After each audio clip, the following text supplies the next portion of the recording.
Welcome to VPMM Group of Institutions, a place where education meets excellence and dreams turn into reality. Admissions for 2025 to 2026 are now open. Madurai சித்திரை திருவிழாவின் கோலாகலத்தையும் கொண்டாட்டத்தையும் நாம் பார்த்துக் கொண்டிருக்கிறோம். இந்த கொண்டாட்டங்களின் பின்னணியில் கடுமையாக உழைத்துக் கொண்டிருக்கிறார்கள் தூய்மை பணியாளர்கள். குவிந்து கிடக்கும் காலணிகள், வீதிகள் தோறும் விதம்விதமாய் கொட்டிக் கிடக்கும் குப்பைகள். மதுரை சித்திரை திருவிழா தொடங்கிய நாள் முதல் இப்போது வரை சாலைகளின் நிலை இதுதான். பல்லாயிரக்கணக்கானோர் திரளும் இடத்தில் தண்ணீர் பாட்டில்கள், பிளாஸ்டிக் கழிவுகள், வீசி எறியப்படும் உணவுகள் என கிடக்கும் குப்பைகளை கொஞ்சமும் சலிப்பின்றி தூய்மைப்படுத்துகிறார்கள் இந்த தூய்மை பணியாளர்கள்.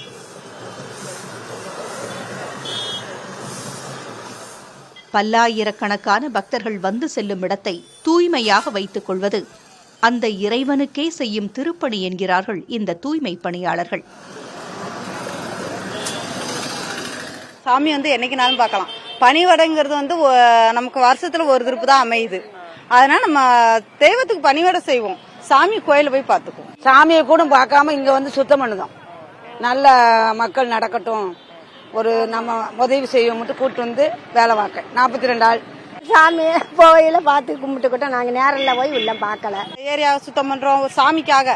இதை நம்ம சம்பளத்துக்காக நினைக்கிறதோட தெய்வத்துக்காக இதை நாங்க ஒரு பெருமையா நினைக்கிறோம். இவர்களின் தூய்மை பணி காலையில் தொடங்கி இரவு வரை நீள்கிறது. விழாக்கள் நடைபெறும் தெருக்கள், கோயிலின் சுற்றுவட்டங்கள், விற்பனை கூடங்கள், தற்காலிக கழிப்பிடங்கள் என ஒவ்வொரு பகுதியிலும் சுத்தம் செய்யும் பணிகள் இரவு பகல் பாராமல் நடந்து கொண்டே இருக்கிறது. மதுரை மாநகராட்சி சார்பில் தூய்மை பணியாளர்களுக்கு பாதுகாப்பு உபகரணங்கள், உணவு, தங்கும் வசதிகள் வழங்கினாலும் சில இடங்களில் இந்த வசதிகள் குறைவாகவே இருப்பதாக தூய்மை பணியாளர்கள் தெரிவிக்கின்றனர்.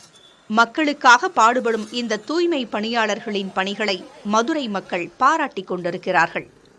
புதிய தலைமுறைக்காக ஒளிப்பதிவாளர் லக்ஷ்மணனுடன் செய்தியாளர் Prasanna Venkatesh. Welcome to VPMM Group of Institutions, a place where education meets excellence and dreams turn into reality. Admissions for 2025 to 2026 are now open.